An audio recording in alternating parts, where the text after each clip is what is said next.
Hi guys, I'm Erica, this is the Classroom. Hoje vamos falar sobre 10 mitos do aprendizado de inglês. Let's go?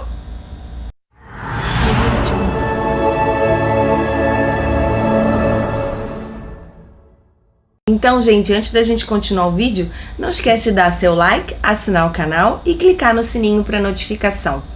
Hoje a gente vai falar sobre 10 mitos que muitos alunos falam, que muitos alunos pensam, coisas que na verdade não fazem muito sentido. O primeiro deles que eu selecionei é: eu vou esperar para fazer intercâmbio lá fora. A gente nunca deve esperar se a gente pode começar a aprender hoje. As pessoas que começam a estudar inglês mais novas, elas têm mais facilidade, isso é um fato. E quando a gente vai estudar lá fora, é muito enriquecedor, mas a gente não deve ir sem conhecimento nenhum, porque a gente aproveita menos. Quando a gente já vai com um conhecimento, a gente já aproveita desde o primeiro dia. Você chega lá, você já é capaz de se comunicar. Se você vai para aprender, não é que você não vai aprender, mas pode levar um pouquinho mais de tempo, você não vai aproveitar tanto a experiência.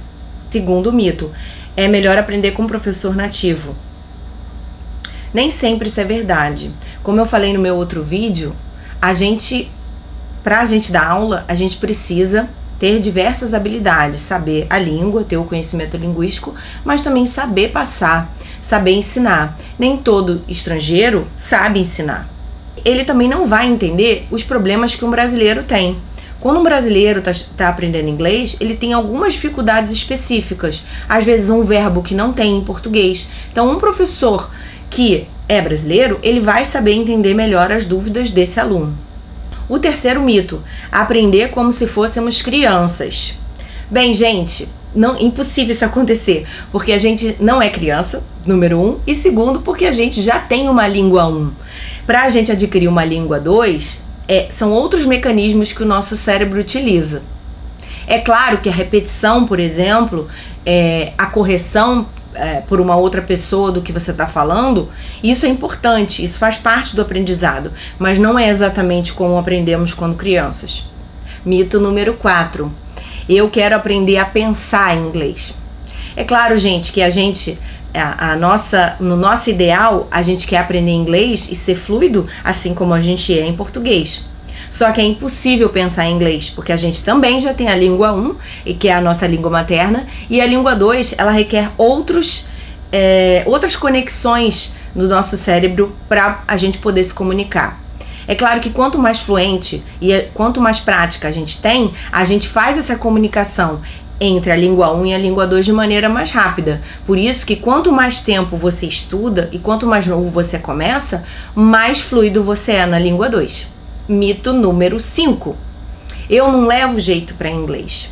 Isso é impossível também, gente, porque é claro que existem pessoas que têm mais facilidade, mas você falar que você não leva jeito, que você não vai aprender, não é verdade. Todos nós temos habilidades, temos capacidade de aprender qualquer língua, assim como também temos capacidade de desenhar, de pintar, de tocar um instrumento. É só a gente querer e a gente praticar. Mito número 6. Que tipo de inglês eu devo aprender? Inglês britânico, inglês americano? Gente, isso não existe mais. Hoje em dia o inglês é global. Qualquer curso de inglês, qualquer material de inglês e qualquer prova de proficiência, ela considera todo o inglês como um todo. Não existe inglês mais certo, mais errado, mais correto, mais bonito. Todas as variações da língua, elas são consideradas e você deve estar exposto a elas. Por quê? De que adianta você aprender o inglês britânico ou o inglês americano, vamos supor que isso fosse possível, e aí você precisa se comunicar com um alemão que fala inglês. Como que seria? Então, isso não existe. Mito número 7. Eu preciso fazer um curso de inglês. É muito importante ter um diploma de curso de inglês no mercado de trabalho. Isso também não é verdade. Qualquer entrevista de emprego, se você precisa usar o inglês, eles vão te entrevistar. Não adianta você colocar no seu currículo que seu inglês é fluente, que você tem inglês avançado e que você tem o diploma do curso XYZ. Tudo isso vai ser testado na hora da sua entrevista e também no dia a dia da sua prática profissional. O que interessa mesmo é você saber se comunicar.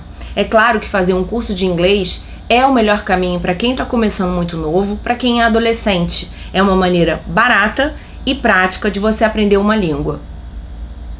Mas isso não quer dizer que você precise disso para o mercado de trabalho. Mito número 8.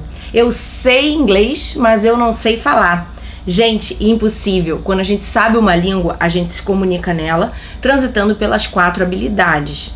Então, não vale saber só escrever, não vale saber só falar.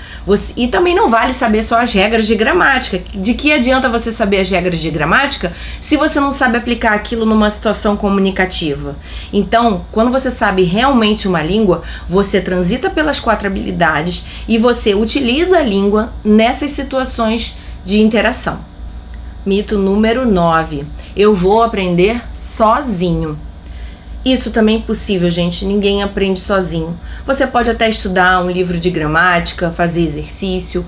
Você pode procurar material no YouTube, na internet. Tem muito material disponível, muito conteúdo ensinando a língua inglesa.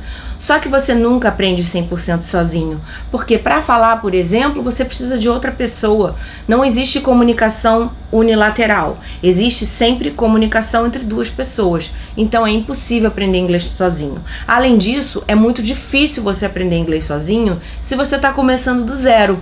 Porque você tem que selecionar o material, você tem que escolher o que você vai trabalhar, o que você vai estudar. E é muito difícil você fazer isso sem nenhum conhecimento da língua. E o mito número 10, que é: aula por Skype não é igual a aula presencial.